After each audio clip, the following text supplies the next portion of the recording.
Right. Kia koutou katoa. Look, first of all, I want to say thank you, Nikki, for the invite, and thank you to you all. So I thought I'd just share kind of what our learnings have been for global women.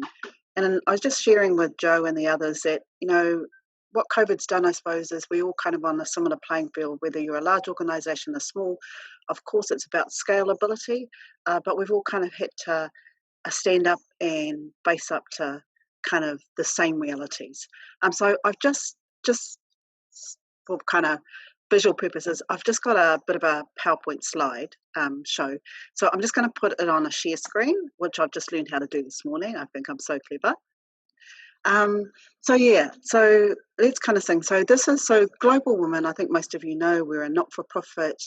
We have a small team of about 9, and our purpose really is to lean in with others and to lead in terms of advancing women in a whole lot of ways. And we do that through kind of our leadership programs. And we need to kind of go bigger and bolder, is the thing that I'd say is a new chief executive. Anyway. So I'm not sure if anyone saw a video, but the first black man to win in an Olympic game, and he trained and he ended up falling over and his father went down. And so I've taken that from that. It's not about how we fall down. It's certainly about how we stand up. And of course, in March 2020, what happened was, it's kind of unbelievable what did happen and what we needed to do. So I suppose, what is it? And so what did we notice? And definitely for me, I'd never really thought about working from home or working remotely, although I had. And those are quite different things, working remotely. And really, the pandemic or COVID-19 gave us a bit of a trial. We certainly haven't tested all of what working remotely needs. We put some things in place, and we made sure that people had a screen, or they had somewhere to work at home that was kind of okay. So we did all of those things. But I think that a really lovely thing that I learned from this experience is getting to know our people. Someone's little one walks in, and if his little girl walks in, she shows us her pretty little dress, which was really cool. Somebody's husband bought somebody a cup of tea, which kind of is really cool. So although I would have said before COVID-19 that technology doesn't give that human touch, I would be a big convert actually to say there are ways that virtual world does allow you to see things or appreciate or experience things differently. Similarly, we ran our first virtual welcome to our new members. And we had, I think, 15 online with the board, and it was a really intimate session. We asked each of the members to kind of share something about them that might be of interest. And it was, when we've done them, and I've been to them, when we kind of do, a glass of wine and we do that together, you probably only get to speak to maybe 3 or 4 new members at the time, where this way we got to know each one of them, all 15 of them that were online. And actually I learned something about the board as well. So that would be my big notice about the virtual world, is that you get to kind of humanize the people that you share things with in a different way. That doesn't mean that it's not important to be face to face. The other thing, and I'm sure this happened for all of you, was expertise versus rank. So people's strengths really came through and they showed up. So rather than the CE or the ops manager doing something, it was about expertise. And it wasn't necessarily about an expertise that was, that you had a qualification for. It was just an expertise that showed up in the work that we needed to do, versus whoever had a title or rank. And again, I think similar for all of us, we all kind of leant into making sure that we were creating value. So one of the first things we did as an organisation, we were very not online and very not virtual and not digital. All of our material was print and all of our engagement was face-to-face. So we had to quickly, I don't necessarily like the word, but I'll use it, we had to quickly pivot. So we started to put some sessions, including that some of you have been to, for both our members, for our partners, and for our alumni of our programs. And I suppose what really showed up for me is I'm all up for experimenting, and I don't think anything's a failure or would have been in this time. So you just have a go. So, rather than sitting around and saying, what time shall we do it? Never mind. Let's just do it. Let's just put it up. What's the worst thing that could happen? The worst thing that could have happened in our first webinar was no one turned up. So what? Did that really matter? I mean, it didn't cost us a lot of money anyway. So I think that idea of, we quickly moved to how can we create value right now. And look, some of that was about, our business, because we want members to stay engaged. We didn't want to see an attrition of members. Similarly, we didn't want to see an attrition of our partners. And so what can we be doing? So we quickly went to that. And then I think also we were really mindful about protecting our value.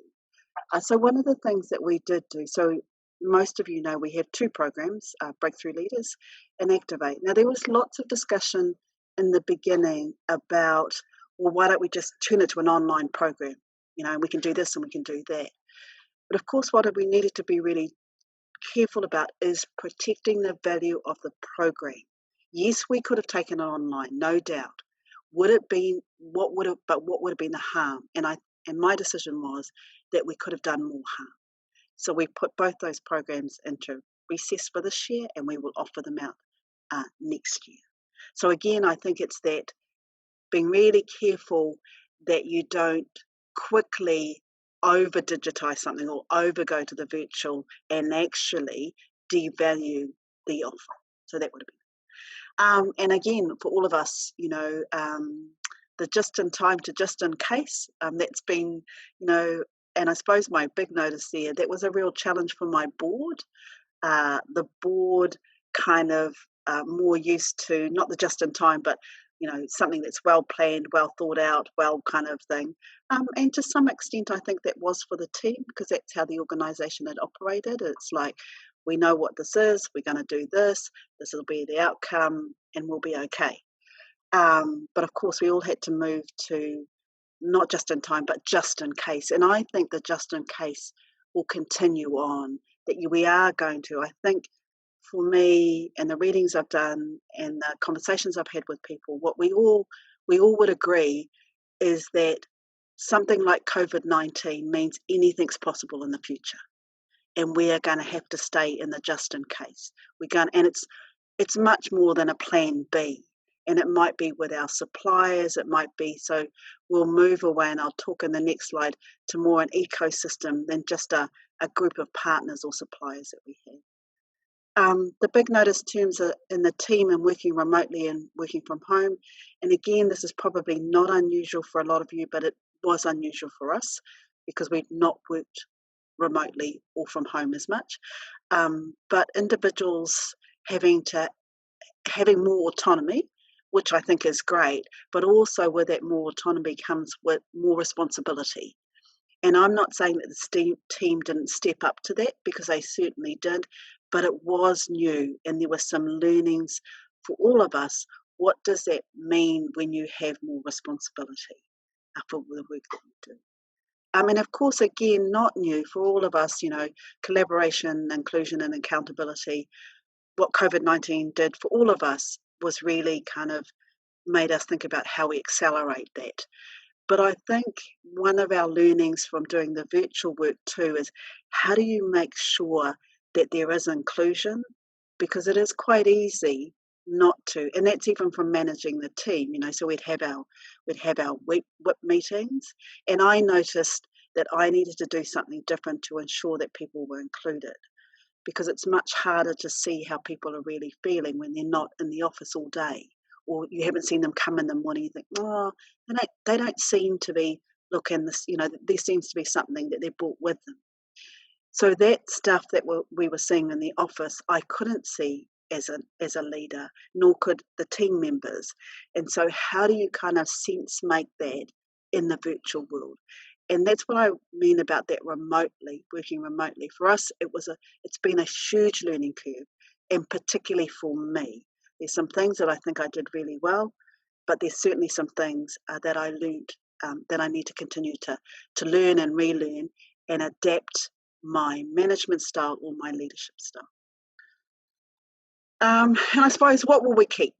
And it's all easy to say, but just in terms of how do we institutionalize our learnings.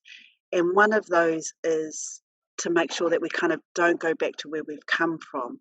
So we've changed a number of policies, and I'm sure you all have, policies and practices that immediately institutionalize those learnings. And accelerate that transition to agility.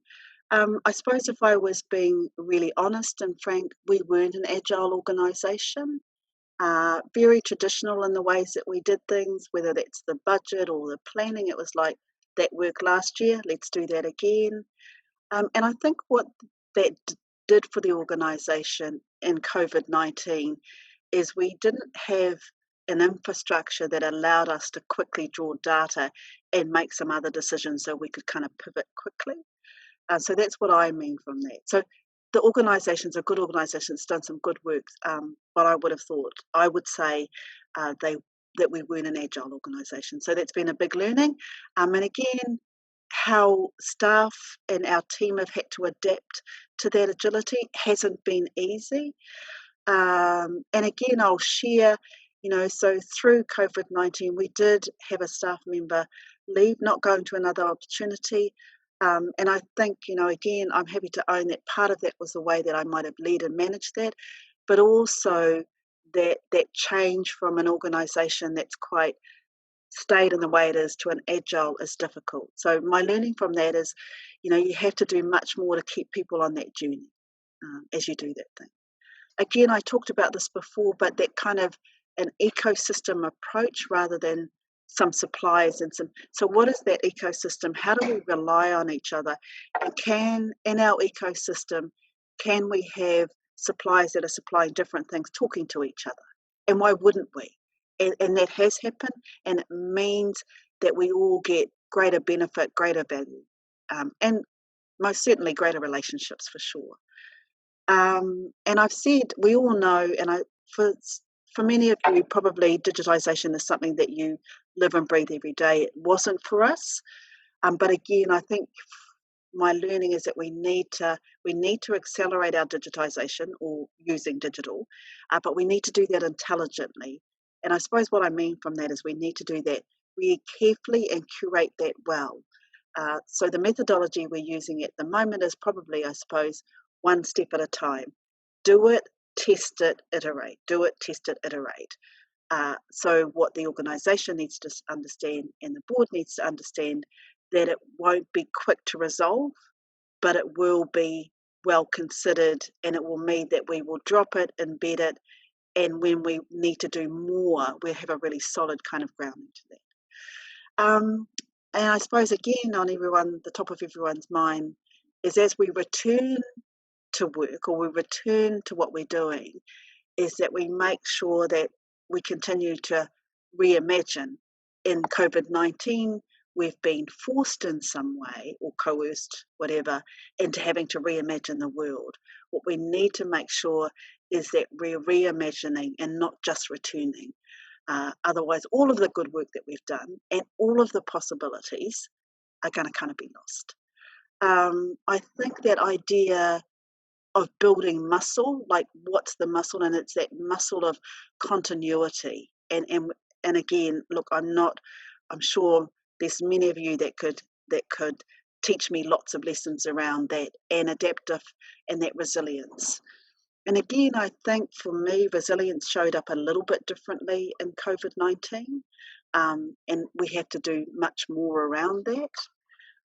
And most certainly leaders or people who have responsibility for people, like most of you do, we do need to start to think about what is resilience going forward, as opposed to what was resilience doing it.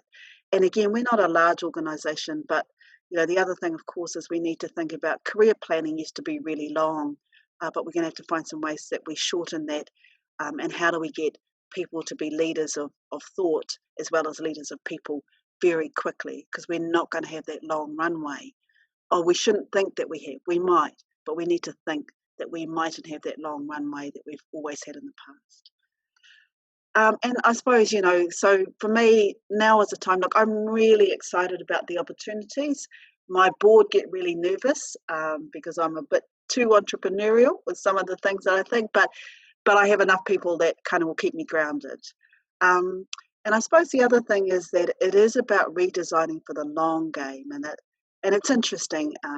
As a Māori and all those of us that come from communities, it has always been about the long game.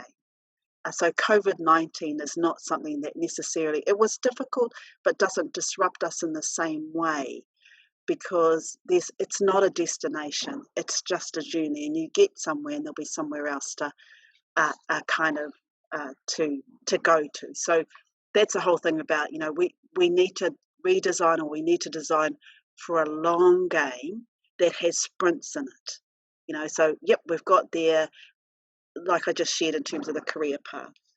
And I think, for me, if I was thinking about being a leader, I think the thing that I would want to do is, in terms of the road ahead, is to instill a spirit of both purpose and optimism.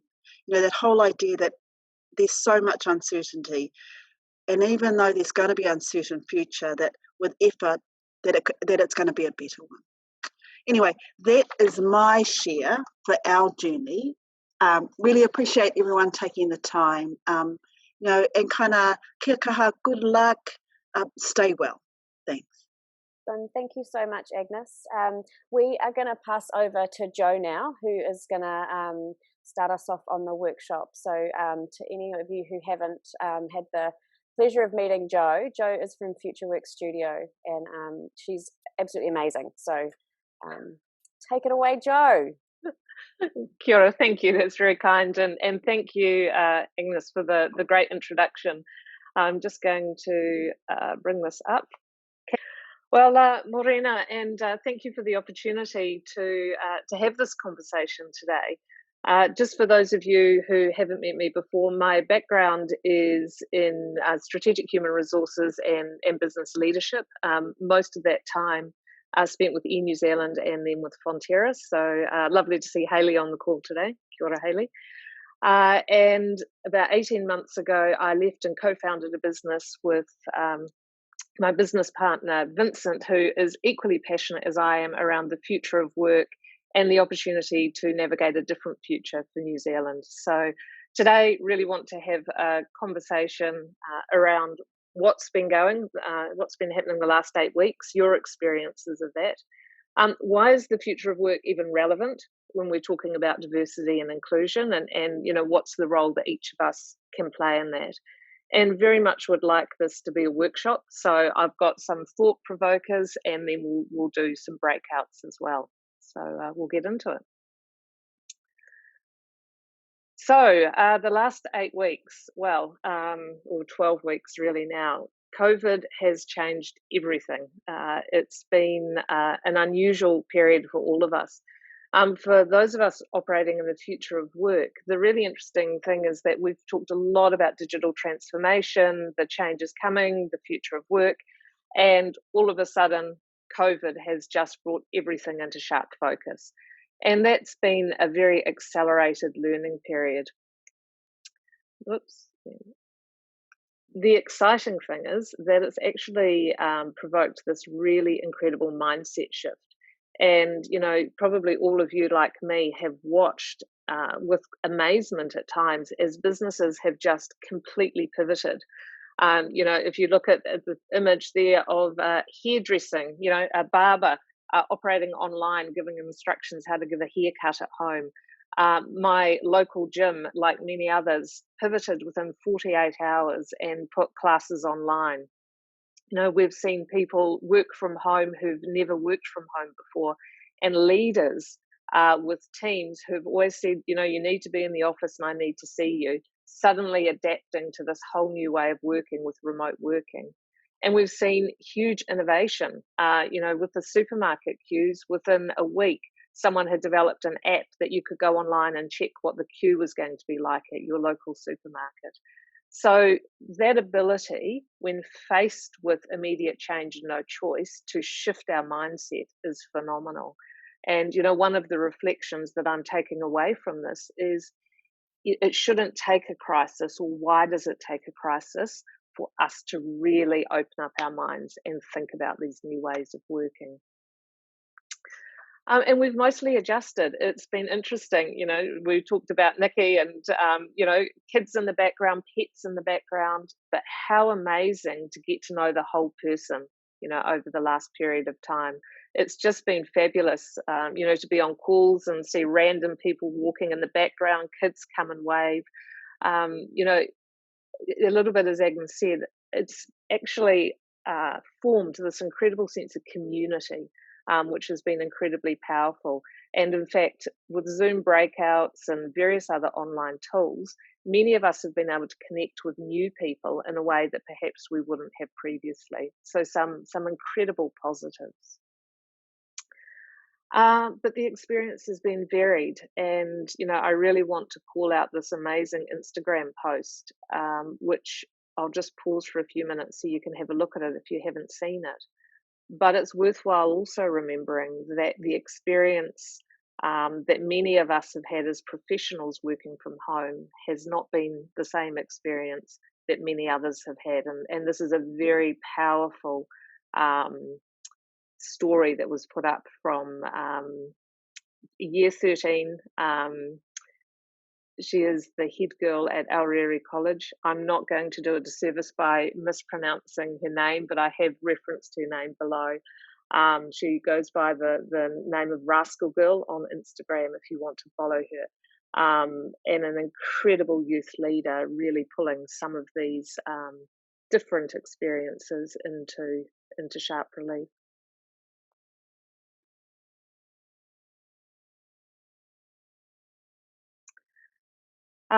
But remote working has also opened up new possibilities, and that's the really exciting thing, because for every person who previously wanted to be able to work remotely, who may have had a leader that couldn't see that this was possible, we've now moved into a new era where with working from home, we have been able to see what's possible. And I'm really hopeful that will be maintained as we go forward. Although I was sharing with Agnes and Nikki and Rowena earlier that talking to one of our clients yesterday who are moving completely back to normal, working as normal from next week, there is a risk, I think, for many of us that we look at the last 12 weeks as an interesting experiment and then we just go back to the way we always did things. And there's an opportunity for all of us on this call and beyond to change that up and look at it differently. So now what? And that's what I just want to quickly go into a breakout and reflect on what it's been like and what we're going forward. So, what are the learnings from the past 8 weeks or 12 weeks that you would like to see continued as your organisation shifts back to business as usual? Is there a new business as usual we can create? And to what extent are diversity and inclusion considerations being reflected in the decisions that are being made in your organisation? Part of that shift back to business as usual is a risk that we move past those learnings and that we actually see the focus on cost and getting back to normal and restarting businesses, that D&I moves down the priority list. And that was the article that was sent out as a pre-read. So just really keen for you to share your reflections and your learnings. I will just take 10 minutes into a breakout session. Thanks, everyone. We had a really interesting conversation in our breakout room. I'm interested, any reflections that anyone would like to share before we move on to the next part of the session? Probably just the similarity. It's Ruth here from Paymark, but I guess from our group, probably just the commonality or similarities and experiences that we've had. And so that's, it's often reassuring to know that it's not just yourselves who are experiencing that. It would be my takeout from our discussion. Great. Thanks, Ruth. Any other insights or reflections that anyone would like to share? I think from our group, the theme, I guess, across the different organisations was how it's COVID has really sped up and almost been a catalyst for change, and an opportunity to get further along, particularly in the flexibility space. was probably common in what we talked about. So, thanks, Karen. That was really interesting. Yeah. Any other insights? Jo, it's my name's Fiziella. I'm from Auckland Council. I just in our group one of the things that we talked about was how I guess what diversity and inclusion means has shifted a bit in this context. And my view is that we at council particularly we've kind of made a move back to some of the fundamentals around equity and how decisions around, say, for example, redundancies or redeployment might have an differential impact on groups based around gender or ethnicity or other categories, but those have been our primary ones. And I think I feel like that's kind of, we sort of assume equity is there, and I think this has been a great time to relook at it. Yeah. So that was partly what we talked about. Great. Well, thanks everyone. Those are really great insights, and hopefully coming together in this community and sharing those learnings is helpful. I'm going to move now into some slides, and I'm going to move through them fairly quickly because they're really thought prompters more than anything else. But really starting to think about, why should we even care about diversity and inclusion in a future of work context? Now, obviously, there's really good values-based reasons why diversity and inclusion is so critical. But I think often when we talk about the future of work, we don't talk enough about why inclusion is so critical for success in the future of work. And that's what I really want to talk about a little bit. So we now live in an exponential world. So the world around us is moving at a faster pace and a much faster or higher scale than what it ever has before. So what that looks like is an exponential curve. But an exponential curve can be quite deceptive because what happens, unlike linear thinking or linear graphs, is that in an exponential world, a lot of things are happening that are below visibility and quite slowly, and we call that the gradual part of the curve. And then all of a sudden, an inflection point is reached, and suddenly it takes off. And that's the hallmark of an exponential curve. The reason it's really important for us to understand this right now is that the human brain is actually hardwired to think in a linear way. So we tend to expect that what will happen tomorrow is what happened yesterday and at roughly the same pace. So in an exponential world, we often get lulled into a false sense of it's okay because I can't see it today, without really thinking that tomorrow it could change very rapidly. And as a result, we get taken by surprise. This concept is particularly relevant in technologies, and we're seeing this huge exponential curve related to a number of technologies, but it applies equally to all sorts of things, including obviously COVID-19. And over the last period of time, we've seen many exponential technologies deployed and in quite a different context. So this robot dog is patrolling in Singapore, and it's not. When I first saw the article, I was a bit worried the robot dog was sort of corralling people. But what it's actually doing is it's walking through parks in Singapore, sending out messages about physical distancing. But the reason this is particularly interesting for me in terms of exponential technologies is that only 4 or 5 years ago, the kind of technology that would allow an independent dog-like robotic technology simply wasn't available, and you can go online and see all sorts of clips, Boston Technologies and others, robots falling over. So the growth of robotics and then how we're deploying it has just seen this enormous growth in a very short time. And we're seeing similar growth in artificial intelligence, big data, Internet of Things, where for a long time, these were things that were talked about that were kind of in the background. In the workplace, they might have felt very remote.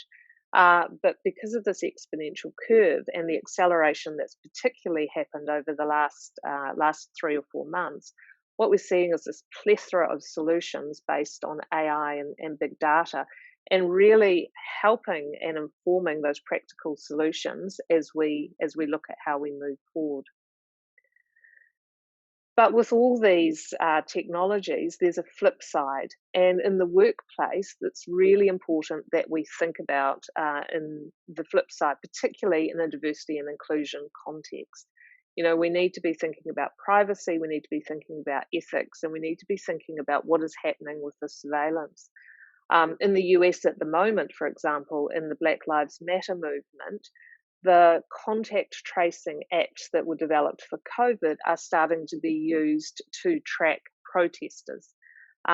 Hugely concerning and a complete misuse of the technology. But this is one of the challenges we often face. Amazon, a few years ago, did some really interesting research, and they wanted to use AI and data to make better recruitment decisions, which sounds perfectly sensible. So they trawled through all their data, they looked at performance statistics, and they started to correlate what was the background that was most likely to result in success for hiring at Amazon. And unsurprisingly, they found that the background that would give you the greatest success would be if you were Harvard educated, male, and white. Now, the reason they found that was that the data set was almost solely comprised of exactly that profile, because that was predominantly who had always been hired. So taking a data set and applying it without really thinking through that the diversity and inclusion lens, can result in really flawed conclusions and very concerning. And you'll be pleased to know that Amazon put that aside. But it is really important as we look at the future of work and how we're using data and apps and various other tools in the workplace, that we continue to keep that ethics lens and that diversity and inclusion lens. And we will see significant change over the next decade. This report is from the Business Advisory Council. And what it shows is that automation is driving the biggest and most radical shift in the jobscape that we've seen, probably in 100 years or more, or ever. But the interesting thing is it's not taking away jobs, and that's often a misconception that people have. So if you look at the left-hand side of this data, there are around 50% of work activities that can be automated using technologies that are available today. However, the next circle, 90% of jobs cannot be fully automated. So when we talk about automation, primarily what we're talking about is automation of tasks within a job rather than replacement of whole roles. And that creates quite a complex environment where we're actually seeing jobs evolve and shift and require new skills over time. In New Zealand, when we look at the next decade, a moderate view, and this is McKinsey-based research, shows that there could be up to 700,000 jobs lost in aggregate due to automation, but actually 900,000 jobs created. So net positive, but very different skills and requirements. And that's because we're seeing this huge shift from physical and manual tasks and basic cognitive tasks to the importance of social and emotional skills and tech skills. And so as we look at that changing job landscape, we need to be thinking less about jobs and more about skills, and how do we upskill and prepare for this changing future of work. We're also seeing wider macro changes, so climate change of increasing urgency. This is a lovely cartoon, I think, which captures, we've had this tidal wave of change off the back of COVID. We may well have a recession that follows that will bring increasing challenges, but sitting behind that is this huge challenge that we all have around climate change. We have a new generation in the workplace, and the generation that's coming through now is different as always to any other generation before. So we still often in the workplace talk about millennials, but millennials are running our workplaces. pretty much 50%, we're approaching 50% of the workplace is now millennials. Millennials are running our organizations. But Gen Z are coming into the workplace, and this is a digital savvy, digital native generation that's grown up in a platform world, but that has also grown up in a world where there's always been security concerns, fear. Post 9/11, this is the generation that have only ever known being checked on aircrafts. This is a generation that has not known privacy in the same way we have, that has grown up with their whole lives put on social media. This is an incredibly responsible generation. Statistically, it looks like this generation drink less and smoke less than any other generation before them. And this is a very articulate generation. When you look at the voice of youth in New Zealand today, it's really inspiring. Last year, 80,000 Aucklanders marched for climate change. The group that organised that climate change march was comprised solely of high school students aged 13 to 17. There is this huge voice that's coming into the workforce that we have the opportunity to listen to and learn from. And we have these huge changes in jobs. So today's jobs are totally different to what we could have imagined 10 years ago. If I had talked to you about being an online community manager, that wouldn't have meant anything 10 years ago. So that's really exciting because these new jobs will emerge, but they need different skills, once again, to the skills of yesterday. And we're seeing more and more complex issues. So when you look at the complexity of the world around us, faster, more scale, more technologies, intersecting technologies, open communication, globalization, these are really complex issues often that we're grappling with. And we know that the best way to solve complex issues is to have diverse skills and open mindsets. And the best way to bring diversity together is to have a diverse group problem solving. So it's absolutely critical that we're creating an environment where we can bring the best of all those mindsets, all those experiences into our workplaces to make sure that we're having the right conversations. Because the quality of our decisions will drive our future. You look at COVID, but there's a plethora of other challenges that all of us will be grappling with in the workplace, whether it's climate change, the bushfires, the water crisis within Auckland, the very tangible level. If you're in a business that relies on water, what are the implications of increasing water shortages for your business?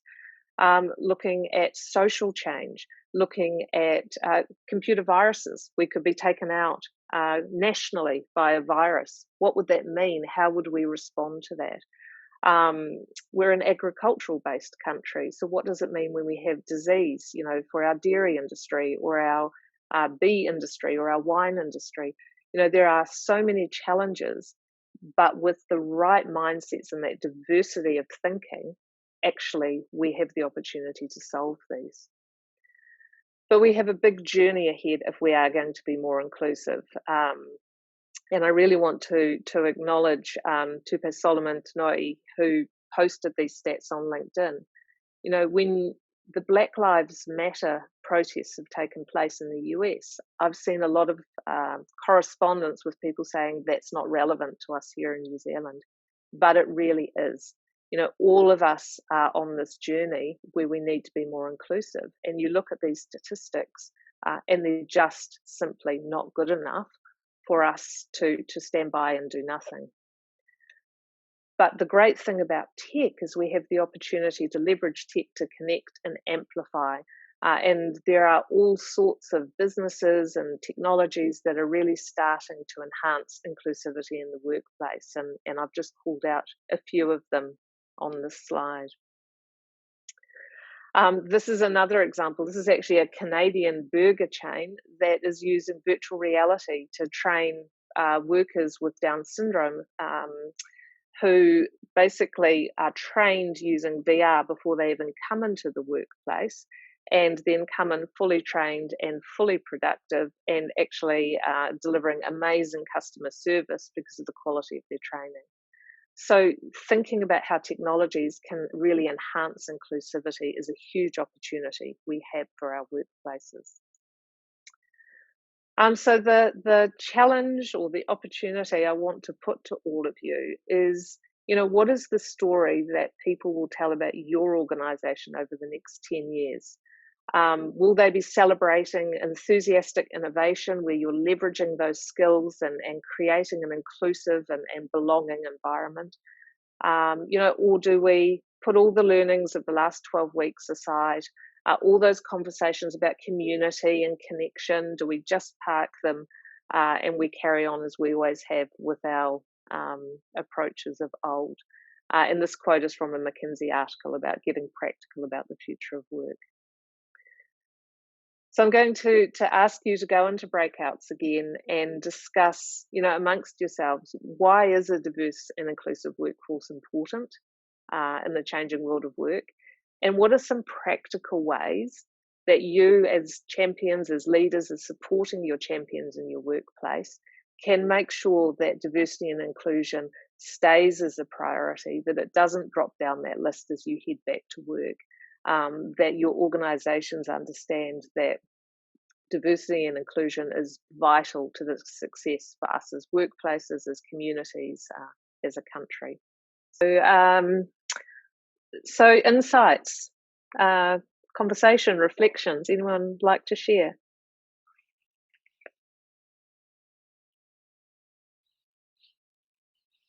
I'm happy to share. So we just kind of ended up in the flexible working conversation again. Yep. And just really talked about, I guess, we've had these flexible working policies and we say we're totally flexible, but there's always been some barriers, right? There's been this box around it because, the customer care team, they can't work at home because they're on the phones and they need this technology, etc. And then we've proved it. And then we just sort of talked about how, from a D&I lens, I guess to be inclusive is really about now giving people the choice. Like everyone's got different preferences. The way that I want to work is different to everyone else. And some people, I guess, in the past we've probably been a little bit exclusive in terms of allowing some people more flex than others. So I guess maybe our role now as organisations is like, how do we make it fair for everyone? How can everyone sort of have the choice? And I think that goes to the point of, if we're going to respect the different diversity of preferences and the way of working, like this is our opportunity to really allow that. It's a great insight.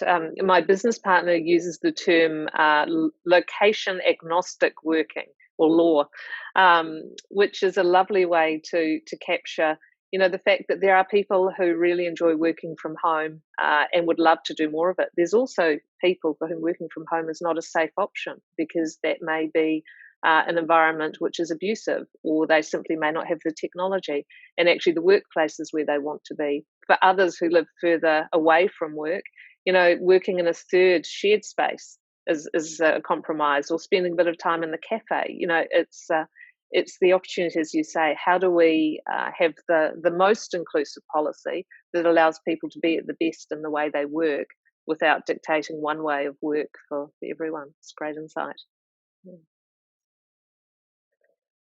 Yeah. Other insights, reflections, other groups?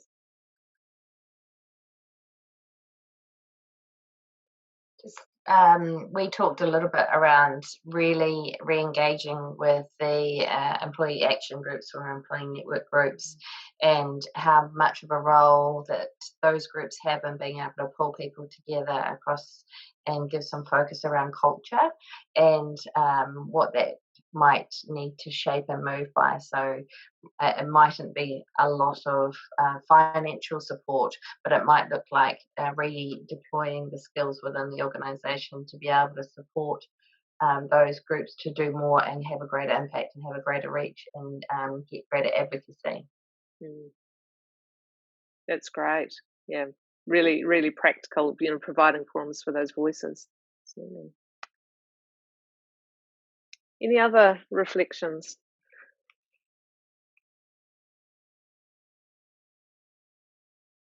Kia ora. I'll speak on behalf of Craig and Claire. We had a session where we talked to the capability of leaders and making sure that we continue to build on that. It's one thing to have D&I on the table being led by people like ourselves with board and senior leadership commitment, but it's quite another thing to have that embedded, particularly from an equity standpoint, right throughout the business. So continuing to, it's a multi-channel approach.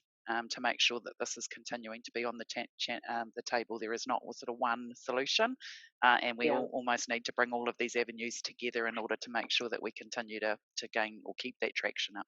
That's right, absolutely. It's always a multifaceted approach. Yeah, certainly.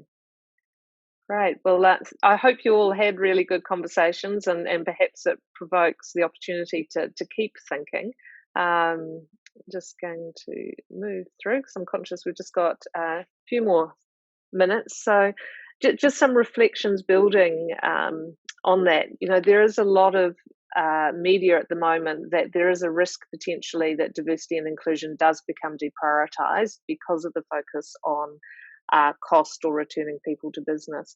And I think it's important for all of us to remember that diversity and inclusion is not a thing. It's not a project. It's not a cost to the business. It's a way of thinking, it's a way of feeling, and it's a way of acting. And, there are very simple ways we can build diversity and inclusion that don't need to cost anything at all. As simple as, have we got inclusive long lists and short lists? Have we got inclusive interview panels? When we do remote calls, are we making sure that everyone on the call has the opportunity to contribute, not just the people who can unmute themselves the fastest? Are we thinking about introverts and extroverts? Are we, thinking about all the aspects of diversity and inclusion in our workplace? So diversity and inclusion, too often I think is put in a bucket of that's someone's responsibility and there's a budget. Actually, diversity and inclusion is everything we do, and it's how we reflect. And it's also an ongoing learning, and I just want to share, from a personal perspective, my reflection on today's call is I have done the wonderful, and I'm going to try and say her name, Angalifi Fupuliai Tapui, and I probably haven't said her name properly. I'm going to go away and learn how to pronounce Rascal Girl's name correctly, because actually it's a disservice not to make the effort. And I think that for all of us, diversity and inclusion, all of us individually, all of us in organisations, is a journey that we're all on, and we all need to lean in to make a difference for the future. And it's too critical a topic for us as organisations not to embrace it, because the future of work, which is the future of New Zealand, is really dependent on us having all the voices, all the richness of experience included as we make decisions. So my finishing thought on this would be, let's work together to create an inclusive future of work. Let's take those small steps and those bigger steps that ultimately make a difference. And, thank you to all of you, because your role as champions is so critical in supporting your champions and your organisations to make a difference for all of us. So thank you.